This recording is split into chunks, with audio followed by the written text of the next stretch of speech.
Bueno, muchachos, ¿cómo estáis? Pues yo estoy bastante bien porque, bueno, me gusta el veranito, me gusta agosto, acaba de empezar, para mí es mi mes favorito para quedarme en Madrid.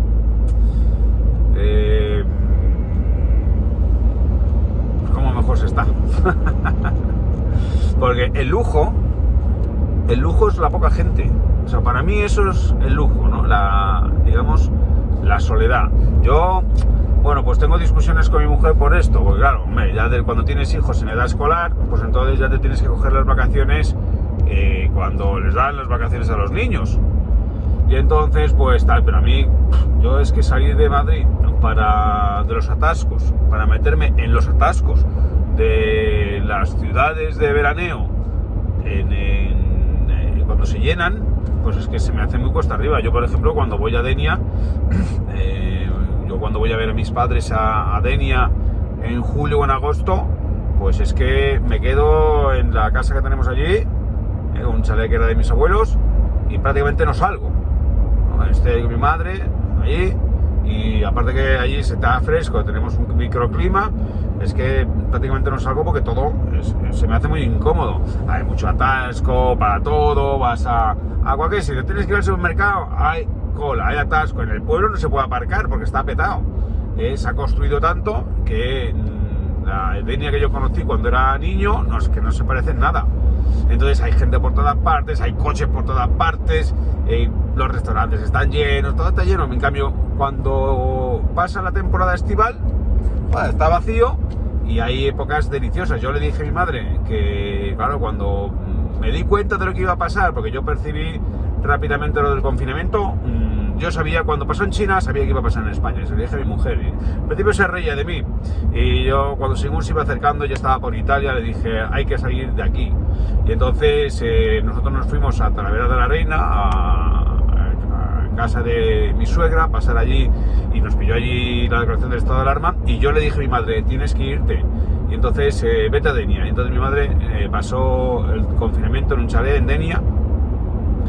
Y entonces, claro, ella, que estaba acostumbrada a ir a Denia solamente en verano, pues descubrió lo que es vivir allí y cómo de placentero es el otoño y la primavera, sobre todo el otoño, ¿no? Porque el invierno ya es más feo, es más incómodo, tal, más gris, muy triste, pero sin embargo el otoño en el Levante es una auténtica, es un paraíso.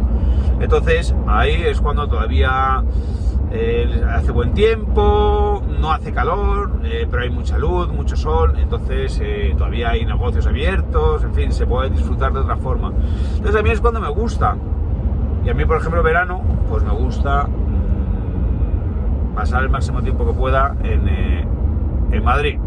Sin embargo, ahora este verano, ya sabéis, en agosto nos vamos de ruta a La Bañeza los días 6, 7 y 8 de agosto. Hay un evento motociclista en La Bañeza, que es una ruta solidaria, y después conferencia por la tarde que doy en el Teatro de La Bañeza, que es un teatro del siglo XIX precioso, con una caja de bombones. Entonces va a ser una cosa espectacular, siempre y cuando, bueno, los aforos nos lo permitan, ¿no? En principio está previsto un aforo del 75%. Y he organizado para eso una ruta con los lectores de mis libros.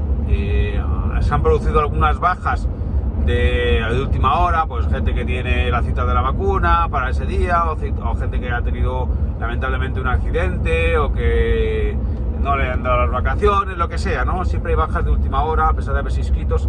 Entonces, si alguien tiene interés en acompañarme, yo creo que todavía quedan ahí un par de plazas. Son exclusivamente para lectores de mis libros, que hayáis comprado los libros en mi correo, ¿no? Los sabéis perfectamente cuál es, los que hayáis comprado los libros, porque era una atención específica, una atención, digamos, exclusiva para aquellos que forman parte de mi comunidad más cerrada, más los más próximos, ¿no? Pero en cualquier caso es un evento abierto. Si vais directamente a La Bañeza, cosa que yo recomiendo a los que sois del norte, no vais a bajar a Madrid, aunque seáis lectores míos, para después subir con la ruta hasta La Bañeza, ¿no? Sino ya nos vemos allí en La Bañeza.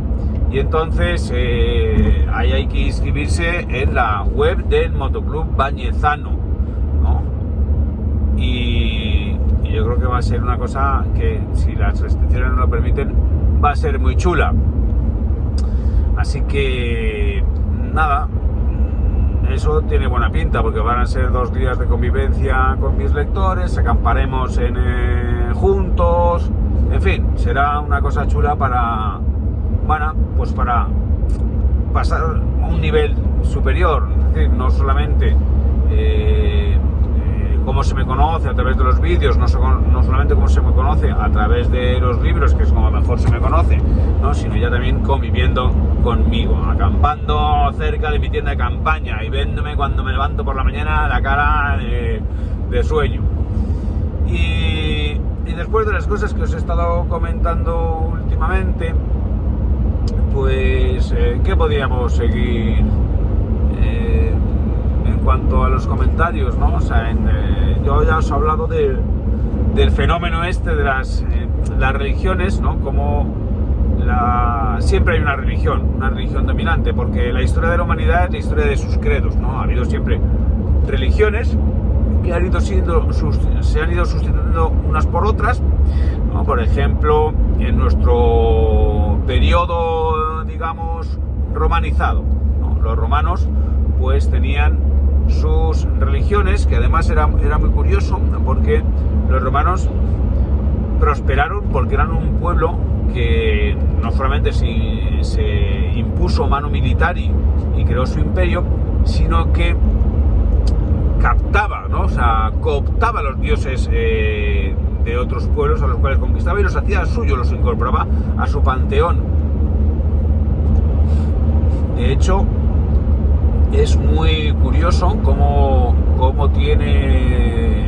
se desarrolló la conquista de Cartago, ¿no? Cartago, que era la actual Túnez, que pertenecía a los cartagineses, ¿no? Que eran la gran potencia rival militar, marítima y comercial del Mediterráneo, que competía con Roma, y entonces al final, como consecuencia de las guerras púnicas, los romanos acabaron con ellos. Pero cuando se presentaron a las puertas de Cartago, ¿no? de la actual Túnez, pues el general al mando de las tropas romanas, que era un Escipión, porque ha habido varios Escipiones africanos, pues uno de ellos lanzó un discurso dirigido a los dioses de Cartago, ¿no? En los cuales les decía que dejaran de proteger a la ciudad de Cartago y a sus habitantes y que se unieran a Roma, que en Roma serían objeto de mejores sacrificios y de mejor culto, y que a partir de ese momento pasaran a ser dioses romanos y que abandonaran a los cartagineses. Y es un discurso de una teología absolutamente utilitarista, es decir, los hombres ofrecen a los dioses que cambien de fieles porque les van a tratar mejor. Los hombres a los dioses les van a hacer mejores sacrificios y les van a dedicar mejores templos. Y entonces parece que los dioses de Cartago debieron hacerles casos porque los romanos arrasaron la ciudad. Entonces, ¿qué ocurre? El credo o la religión romana, con sus muchos dioses, Júpiter y demás, pues se ve desafiada por el cristianismo cuando surge. Y entonces el cristianismo es mirado con desconfianza porque no preconiza la subordinación total al emperador, ¿no? Sino que hay un dios superior, ¿no? Y entonces, hasta que se produce la sustitución por parte de el propio emperador romano, ¿no?